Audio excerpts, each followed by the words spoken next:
Hey everyone, we're back for another workout of the day. Today is as many rounds as possible in 20 minutes. It's called Fantastic Fall. It is 8 burpees, 16 weighted lunges, 8 barbell rows, and 16 kettlebell swings. So we're going to go through all of those movements and the modifications, and then so our first movement is going to be our burpee. So we're going to come down, kick our legs out, come down, touch the ground, come back up, and finish with a jump up. So if you can't do a full burpee, that's okay. You can do a half burpee. We're just going to kick out. Make sure you're kicking out all the way. Come back up. You can also walk it out with or without the push-up, or you can use a bench and you can either jump out, push up, jump back in, or you can walk out, push up, walk back in. Next movement is going to be our weighted lunges. So the modification would be without weight. So quick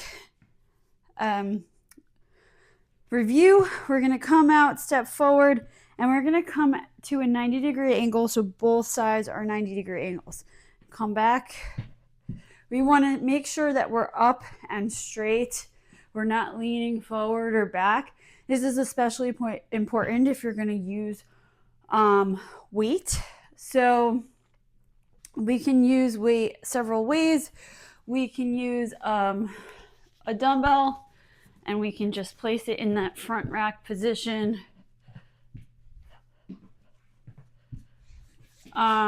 We can use 2 in that suitcase carry. Just make sure that you're not allowing your shoulders to round. You really want to make sure that you're staying upright and your shoulders are pulled back. You can also use a barbell if you're using barbell for the rows. This is, you could probably use the same weight. You're just going to have to clean the barbell up onto your shoulders. Now it's resting here. You can do a front rack position, making sure you don't allow that barbell to pull you forward. Or you can do a back rack position where it's sitting on the back. Just make sure you're staying upright, squeezing those abs as you come forward. So again, if you're using the barbell, there's 2 different ways: front rack, back rack, or you can use the dumbbell. Again, 2 different ways: front rack or suitcase carry. Each way, make sure you're staying upright, or you can just do your body weight. So the next movement is going to be our barbell rows. So if you have a barbell, obviously we're going to use a barbell, but something to keep in mind with barbell rows.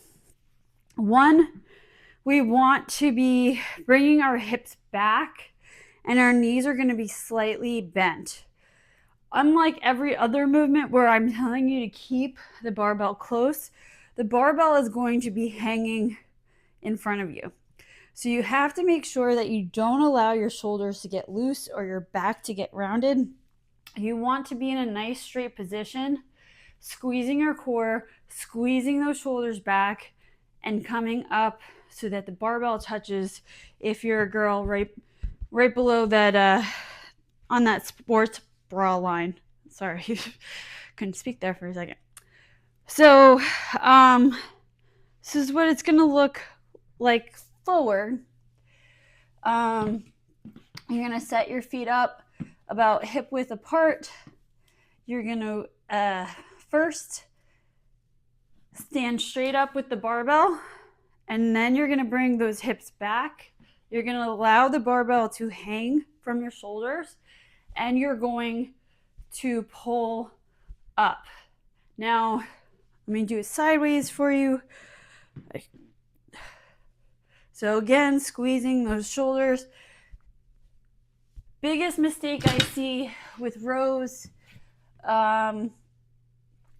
is that people start getting loose and funky with their backs and shoulders. They start hiking and rocking. So your body shouldn't be moving. The only thing moving is your arms, right? So if you find yourself doing this crazy thing that I always see everybody doing, lower the weight. So we can also do use some dumbbells. Now we could either do it the same way and pull up, or we can go ahead and use a bench for this. One leg on, one hand on, and we're gonna pull till our shoulder is about 90 degrees here. And again, we're keeping everything nice and tight here. And just switch arms, so 8 on each side. The other thing you can do is you can use a band, step on that band, same movement. You're going to pull, and if you want, you can even sit down, keeping that back straight, shoulders back, and pull upward. Okay, so again, no rocking on any movement, no jerking, no moving. You're gonna have to squeeze that core to keep yourself straight. You're gonna have to squeeze those shoulders back in order not to allow them to fold forward. Okay, next movement is our kettlebell swing. So we're gonna go over the movement really quick and my pet peeves really quick with people doing it incorrectly. A kettlebell swing is a swing. So think of when you're a kid swinging on the swing set, doing that nice swinging movement. There is no way that you could be on that swing and come up and down directly, right? It wouldn't work out that way.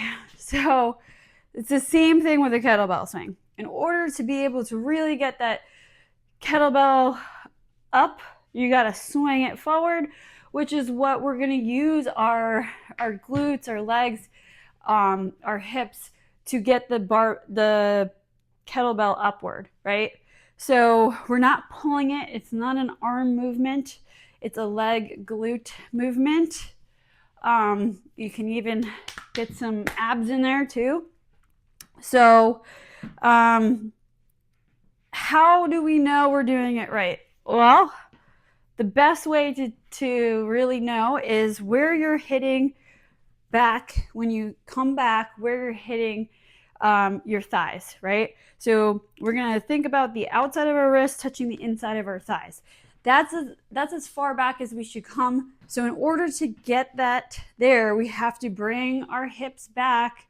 We're going to have a slight bend at the knee, just like with the row, right? We were in that position here, but we're going to bring our arms back, and we're going to use the hip drive to bring up the kettlebell, and we're going to squeeze our butt at the top. We are not coming backward. We're not coming too far forward. So if we're not hitting here, right, we're hitting here, here, or here, that means we're either squatting and trying to bring the kettlebell from this straight up and down position. We're not allowing it to swing. So I see this so much and it kills me. The other thing is you could be going back too far. Some people overextend, so don't do that either. So we're just gonna bring those hips back and we're gonna come up. It's gonna look like this with the kettlebell, squeezing at the top, driving that kettlebell forward.